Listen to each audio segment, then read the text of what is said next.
el gran escritor brasileño.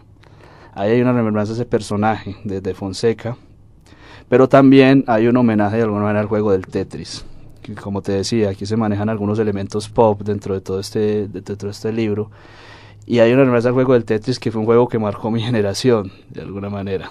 De mi generación hacia adelante, no sé hoy día los jóvenes si juegan Tetris o no, pero el Tetris era un elemento que nos confluía a todos. Expliquémosle a los oyentes qué es el Tetris. El Tetris fue un videojuego que empezó a llegar, al menos a nosotros, nos llegó a finales de los 80, principios de los 90.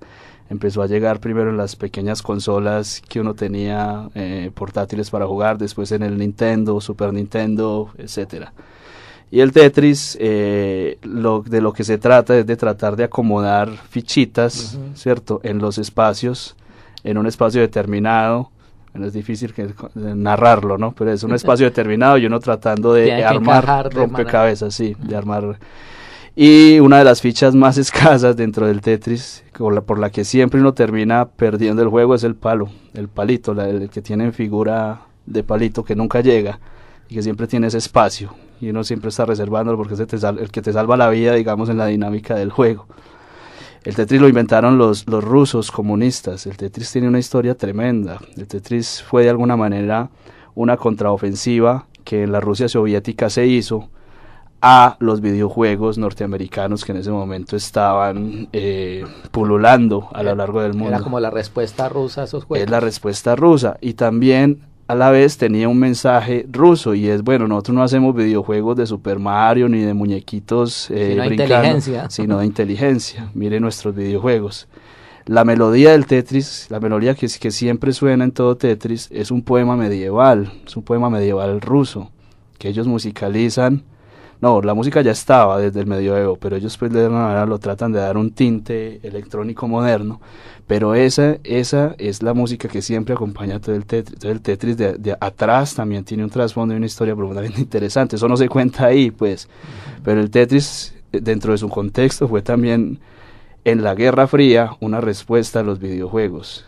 Y lo lograron porque cualquier persona de mi generación jugó Tetris y lo conoce bastante. Entonces es tratar de jugar con ese elemento del Tetris, con el elemento erótico, y bueno, hacerle más o menos un homenaje a los dos campos. Y es como de todas maneras el ser humano siempre está esperando como que pase algo, ¿cierto? Como que algo lo saque un poco de esta modorra o de este no pasar nada en el que a veces se sume la vida y en el que a veces sienten estos personajes un poco perdidos que tiene que pasar algo para que encuentren. Sí, así es. Más o menos ese personaje esperando el palito del Tetris más o menos está sumido en eso, está sumido en ese letargo, en esa abulia un poquito. Y bueno, te empieza a jugar con esos dos elementos del erotismo y así sacando lecciones del Tetris también. Un profe mío del bachillerato decía que el ser humano se pasa buscando toda su vida la tapita de la cosa, ¿cierto? Y eso es como un poquito de eso lo que están esperando ahí, el palito del Tetris. Sí. Es muy arriesgado hacer un homenaje a la literatura erótica porque pues se puede caer en una cosa medio burda, ¿cierto? Hay que tenerse confianza.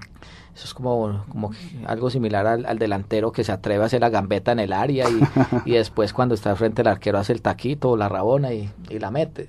Sí. Es tenerse confianza, meterse en camisa de 11 varas. Sí, de alguna manera la línea que divide lo erótico de lo pornográfico o de lo burdo, lo gore que llaman ahora, es bastante endeble y es muy muy liviano. Entonces hay que tratar de moverse en un límite muy complicado, ¿cierto? En todo caso, si hay que echar mano pues por momentos de escenas explícitas, porque eso no obsta. De escenas de sexo explícito. Sí, hay que tratar de ser visual con eso, pero claro, de todas maneras no puede ser el centro, eso no puede ser el centro, tiene que haber una trama de trasfondo. Yo creo que eso es lo que diferencia lo pornográfico de lo erótico. En todo caso tiene que haber una trama. Yo creo que Georges Bataille o Sade pues son bastante explícitos en sus escenas, pero en el fondo hay una lección moral y eso es bastante curioso, tanto en Bataille como en Sade o como en gran parte de los franceses que se abrieron al erotismo. si bien siempre están esas escenas, si bien hay cosas pensadas por momentos grotescas, hay un escritor moral detrás de eso, hay una ética que él quiere tratar de mostrar de trasfondo de eso, hay una filosofía que domina de todas maneras todo eso. Yo creo que ese debe ser como la clave en todo caso. Es que todo debe tener su ética, todo debe tener su trasfondo, si no es algo coco, ¿cierto? Sigue Tristeza sin Dónde.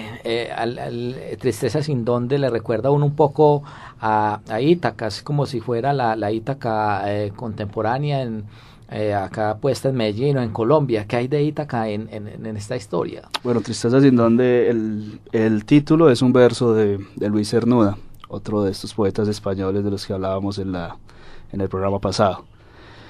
Y Tristeza sin Dónde trata de ser una parábola del retorno nueva. La parábola del retorno es ese famoso poema de Barba Jacob, en el que él regresa a una granja en la que creció, en su angostura natal.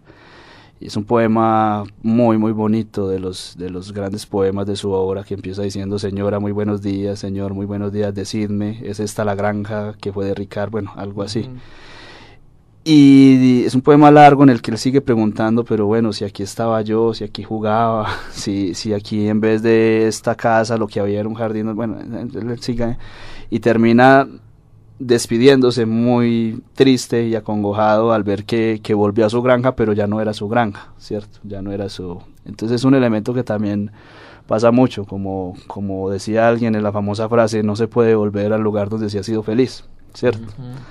Tristeza sin Dónde es eso, es una nueva parábola del retorno. Es un personaje también muy atribulado, muy sin norte, que se descubre que en ese momento de su vida se da cuenta que ha vivido solo para regresar a ese que fue su pueblo natal. Pero cuando regresa se da cuenta que el pueblo no lo estuvo esperando, todo lo contrario. Su lugar ya no está, porque el pueblo siguió sin él, porque no se trataba de regresar en el espacio, sino de regresar en el tiempo, y ya no puede volver. Aunque esté ahí en ese pueblo, ya no puede volver al que fue su pueblo.